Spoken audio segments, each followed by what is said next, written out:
lot of green So items from this is, Sonya. Interesting. More of an Rebuttal, advantage weapon from shielding, and Abraham's in heal terms of bane. souls. That's just like legit. With We've been getting headshot more hero booster and kills than extra you, spirit, and his you're not going to be able only to equalize offensive this as items. easily.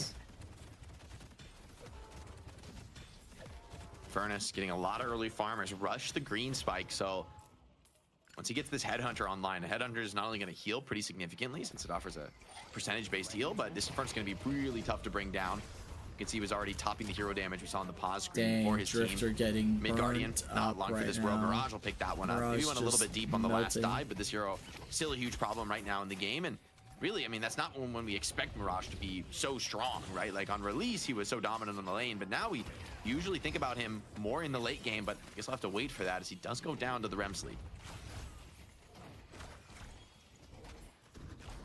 Tag So along easy cleanup here healing. for Abraham's available as we get the mid pressure from Oblivion. Taz I will don't take think down that was a Coles. totally necessary death from Get Drifter an there. objective going the way of Oblivion at the very least, but Ooh, lots of catches the punishes coming on parry. through again in the form of kills Hooks here. her into the dash. And the snowball potential is going to be kind of scary. Also, 11k souls. Everybody pretty healthy here. Oh Gets, my gosh, what a bag.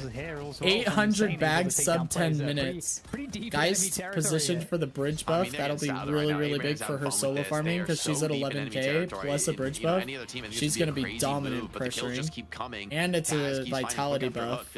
And then looks like they're trying to secure this gun buff. Decay and Nice. disarming hex. So wherever this Viscous Abrahams shows up, it gets is gonna both be bridge really buffs challenging to fight again back. at 10 Mirage minutes. moving over to the side Geist lane, which is gonna be a is very getting comfortable fed place at for him to farm towards the late 11k game. with Same for vitality Geist, buff. and it's Solo interesting, like lane Sonya, against Billy. You know, he was once That like is a very much an so M1 bad for carry player, Oblivion. and you know, Eternus can be thought of in that role now, but he's been spending a lot of time in It the looks mid like lane, Taz is going to come over and see if they can maybe get a kill. Oh no, he's doing her Eternus. okay. As Bebop now picks up the urn, is going to threaten the dunk. Ooh, are they sending like an army towards Arzo what here? level of challenge is put Whoa. towards this from Missed the jump Oblivion? pad. So I feel like I don't like that they're like. I mean, I can't decide how I feel about the jump pads.